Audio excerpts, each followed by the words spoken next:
Students, welcome to online class B.Ed first year.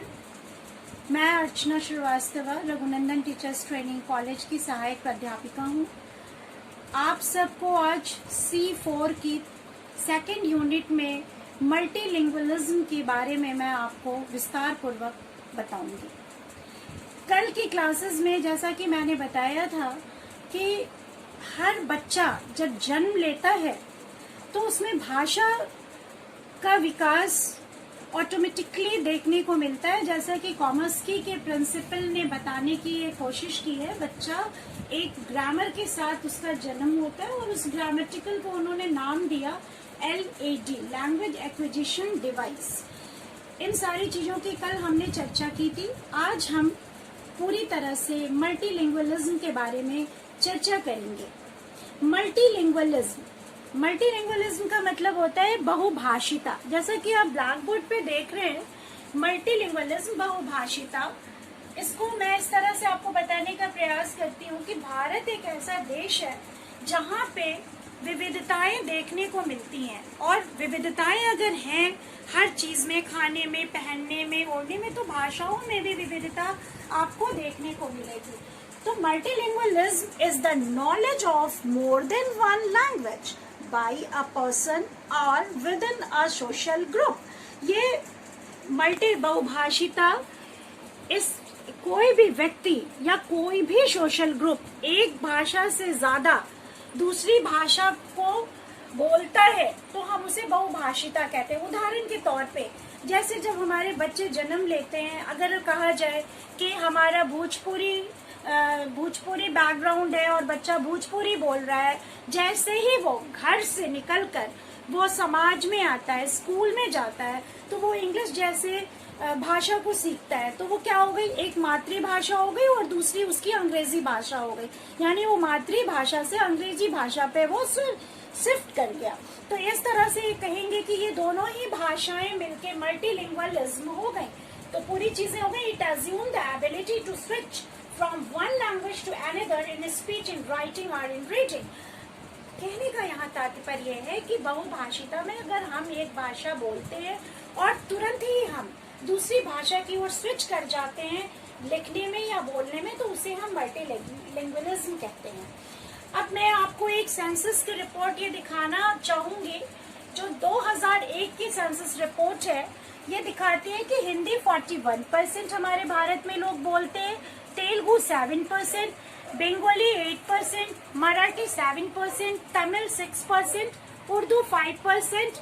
It means कि 100% में इस तरह से भाषाओं का डिस्ट्रीब्यूशन ये बताता है कि भारत जैसे देश में इतनी भाषाएं बोली जा रही हैं, और बहुत सारे डायलेक्ट्स भी हैं जिनको हम एक संवैधानिक दर्जा नहीं दे पाते हैं। फिर भी वो डायलेक्ट आज भी जगह जगह पर वो चीजें देखी जाती है। माना जाता है कि 200 से ऊपर हमारी डायलेक्ट है, बोलियां हैं। नेक्स्ट, मैं ये बताने का प्रयास करती हूँ आपको कि किस तरह से बहुभाषिता हमारे देश में देखने को मिलती है। सपोज एक एग्जाम्पल हम लेते हैं कि एक मराठी समाज है, एक मराठी ग्रुप है, जहाँ पे हम सिर्फ और सिर्फ मराठी घर में बोलते हैं, ताकि हमारी जो संचार यानी हमारा कम्युनिकेशन है वो एक दूसरे से बेहतर तरीके से पहुंच सके। क्योंकि भाषा जो है अपने फीलिंग, अपने विचारों को हम एक दूसरे से शेयर करते हैं। और जैसे ही हम एक बड़े सोसाइटी में कदम रखते हैं तो हमारे पास ये बात आती है कि वो मेजर लैंग्वेज उस सोसाइटी में कौन सी बोली जा रही है, तो फिर हम उस भाषा से दूसरी भाषा की ओर स्विच करते हैं।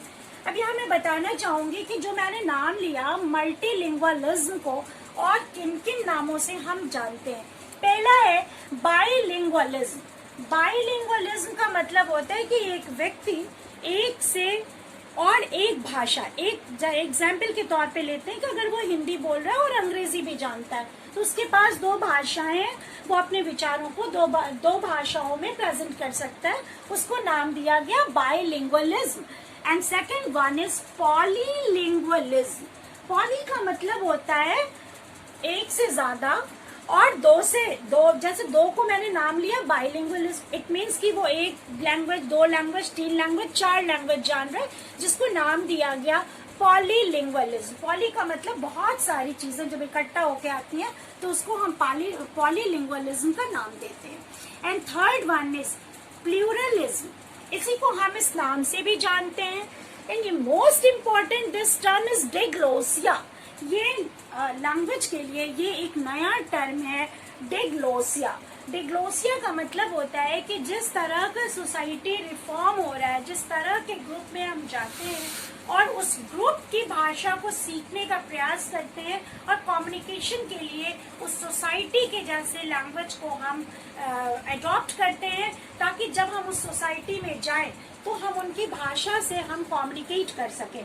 एग्जाम्पल के तौर पे अगर मुझे जर्मनी जाना है अपने पीएचडी वर्क के लिए, तो देखिएगा कि यूरोपियन कंट्री में उनकी भाषाओं पे ये है कि पहले आप जर्मन लैंग्वेज सीखना मैंडेटरी है, तभी आप कोई कोर्स कर सकते हैं। तो मेरे लिए क्या है कि उस सोसाइटी के लिए मुझे जर्मनी सीखना जरूरी है, तो मैंने जर्मन लैंग्वेज सीखा और वहां जाके उस सोसाइटी के साथ मेरा इंटरेक्शन जर्मन लैंग्वेज में हुआ। इस तरह की सिचुएशन को हम डिग्लोसिया के नाम से जानते हैं।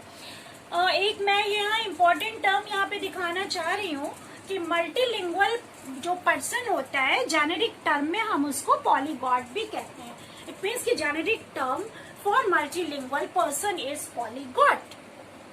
ये सारे जो आपके पद हैं, इनको मल्टीलिंगुअलिज्म को विभिन्न नामों से बताया गया है। मैं एक बार फिर से आपको बताना चाहूंगी, like that bilingualism, पॉलीलिंगुअलिज्म, pluralism, diglossia. अब थोड़ा मैं यहाँ डिग्लोसिया के बारे में आपको विस्तार पूर्वक बताने का प्रयास करती हूँ। इन sociolinguistics, diglossia is a situation in which two distinct varieties of a language are spoken with the same speech community। अभी जैसे मैंने अभी आपको एक उदाहरण दिया कि अगर मुझे जर्मनी जाना है अपने किसी भी पढ़ाई के लिए या पीएचडी वर्क के लिए, तो हम वहाँ की सोसाइटी की भाषा को सीखने का प्रयास करेंगे ताकि जो भी मेरा कम्युनिकेशन हो वो उनकी भाषा में हो। डिग्लोसिया एक ग्रीक वर्ड है, ग्रीक वर्ड से ये सारी चीजें निकल करके आई हैं, जिसको ये प्रेजेंट करता है कि जैसी सोसाइटी है उस तरह के हम भाषा को सीखने का प्रयास करें ताकि हमारा कम्युनिकेशन जो है वो बेहतर हो सके। अब एक चीज और मैं यहाँ पे थोड़ा और इसको एक्सप्लेन करने की कोशिश करती हूँ कि डिग्लोसिया को हम 2 टाइप्स में दिखाने का प्रयास करते हैं। एक हाई लेवल होता है और एक लो लेवल होता है। देखिए, जो भी भाषा है, जैसे मैंने पहले बताया कि जब बच्चा जन्म लेता है तो सबसे पहले वो अपनी फैमिली के साथ इंटरेक्ट करता है। तो फैमिली के साथ जो इंटरेक्ट करता है, तो जहाँ भी उसके परिवार की जो भाषाएं हैं वो इनफॉर्मली हम यूज करते हैं, जिसमें मुझे आप ब्रंश भी देखने को मिलता है। देखिएगा कि जैसे जैसे स्टेट बदलते हैं थोड़ी दूरियां बढ़ती हैं, हर चीजों को बोलने का एक तरीका, एक अंदाज बदलता है। तो this is a low level language. Informal language like family and peer group, ये डिग्लोसिया के क्लासिफिकेशन में ये बात बताने की कोशिश की गई है। और हाई लेवल लाइक दैट, हम टीचर्स हैं, हम वर्किंग वुमन हैं, तो मेरे घर की भाषा अगर बंगाली है तो मैं अपने क्लास बोर्ड को बंगाली में नहीं पढ़ाऊंगी, मैं उसको फॉर्मल लैंग्वेज में पढ़ाऊंगी और उसी को हाई लेवल लैंग्वेज का नाम दिया गया। It's a professional and official language. जिन भी भाषाओं को संवैधानिक दर्जा भी दिया गया है, जैसे मेरा आर्टिकल 343 to 351 तक की बातें भाषा के संदर्भ में कही गई है। Thank you.